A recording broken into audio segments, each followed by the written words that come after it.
a Tibetan hero who merged into the flames. In March of this year, the government of Communist China made use of the deceptively pleasant-sounding phrase, "the law on promoting ethnic unity and progress," to enact a new fundamental law which will further suppress Tibetan identity, language, religion, and freedom through legally mandated Sinicization, forced assimilation of a single state-defined Chinese identity.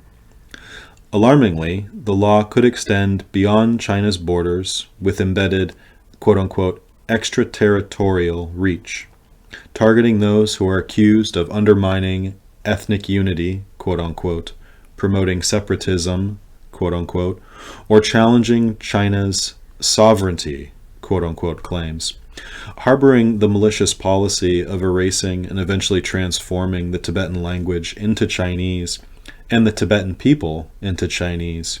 China officially began implementing this policy on July 1st. Led primarily by the Tibetan administration in exile, Tibetan brothers and sisters living throughout the world have carried out many different kinds of protests opposing this policy of the Chinese government. The 52-year-old Tibetan activist Rangzhen Lobga, who had been permanently residing in New York City in the United States, seized upon this movement as an opportunity and, apparently having made thorough preparations in advance, began a Facebook live stream from his mobile phone at 5:49 in the evening. Holding Tibet's snow lion national flag in his hand and dressed in traditional Tibetan attire, he also carried a lighter and a scrap of paper. Without any fear, timidity, apprehension, or unease, he slowly walked several steps into the plaza in front of the United Nations headquarters. He then gently planted, upright to one side, the Tibetan national flag he had been holding in his right hand. With the lighter in his left hand, he set fire to the paper, and within scarcely a second, the entire body of the hero, Pawa Ragzin Lobda, was engulfed in a fiercely glowing red mass of flames. What extraordinary courage and fortitude Lobda possessed.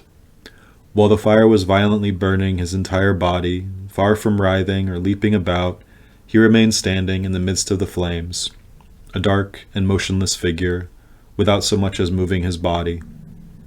Within no more than 5 seconds, the fiercely blazing fire had consumed his entire body. Finally, the burning body slowly placed both knees upon the ground as though making a prostration, and fell onto the pavement.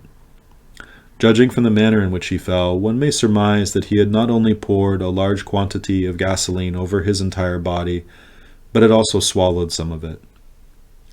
Furthermore, the fact that, while burning, he made no movement and did not leap about, but stood upright and imposing as a dark figure in the midst of the red mass of flames, appears to demonstrate that from childhood he had studied Buddhism and the teachings of the Mahayana for approximately 13 years.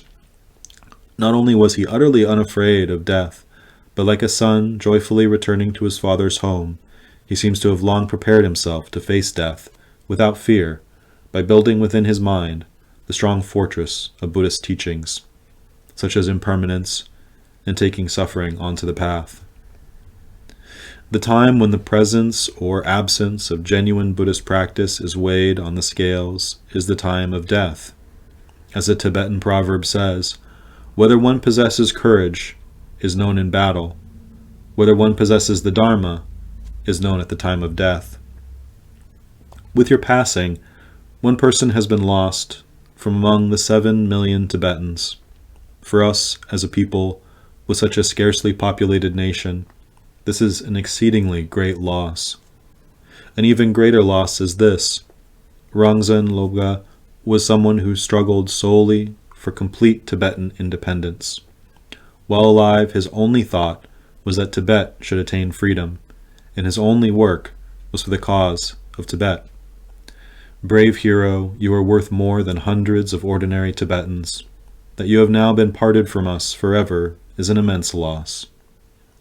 Nevertheless, since it is the natural law that the final end of all who are born is death, what was expressed by your setting fire to your precious life and burning yourself alive in New York in front of the headquarters of the United Nations in the powerful country of the United States. I believe it was a message to the leaders of the nations of the world, beginning with the United Nations. If you have brains in your heads and beating hearts in your chests, please stand behind the justice of us Tibetans. Please stand behind the vulnerable and defenseless. Please stand on the side of truth. As another Tibetan proverb says, when a hawk carries off a rabbit, the blue sky is the only place to which it can cry out.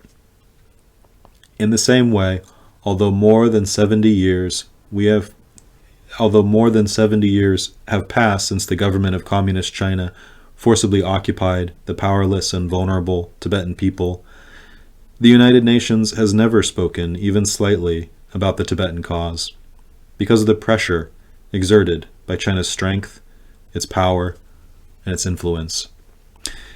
Therefore, I believe that this time, having reached a desperate impasse and exhausted every other means, Lobga Rangzen set fire to his precious body in front of the United Nations. Rangzen Lobga La. This time, for the sake of the Tibetan people, you set your most precious life ablaze within a matter of a few seconds.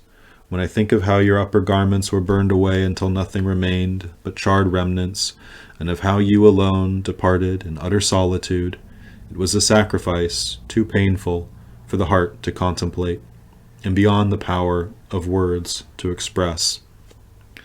Ah, from this day onward, we Tibetan brothers and sisters who remain behind will, in accordance with your final testament, unite as one for the sake of Tibet's freedom and independence. Until the truth and justice of our complete freedom and independence are fully vindicated, we will never abandon this struggle. For now, may your consciousness be at peace. We will never allow your hopes to go to waste. And may you, without losing your present courage, determination, or bold spirit, swiftly take rebirth in a Tibetan body for the restoration of Tibet's freedom. At that time, may you be enthroned as the holder of Tibet's political sovereignty. May independence be attained swiftly, and may all of us together enjoy happiness, prosperity, and cultural flourishing throughout the snowy land of Tibet. This is my prayer. Although the government of Communist China brought the whole of Tibet under its rule in 1959, it has still not succeeded in bringing the minds of the Tibetan people under its control. Over the past 67 years, through every kind of policy and method, both conciliatory and harsh, the government of Communist China and the leaders of the Chinese Communist Party have tried in many different ways to draw the minds of the entire Tibetan people toward Beijing, the capital of China. Yet, the thoughts of Tibetans both in Tibet and in exile continue to turn towards Dharamsala in India. The government of Communist China has used every means at its disposal in an effort to eradicate Tibetan religion, culture, and national identity. Today, Tibetan religion and culture have become a treasure cherished by the world, and the number of people who admire Buddhism and Tibetan culture continues to increase with each passing day.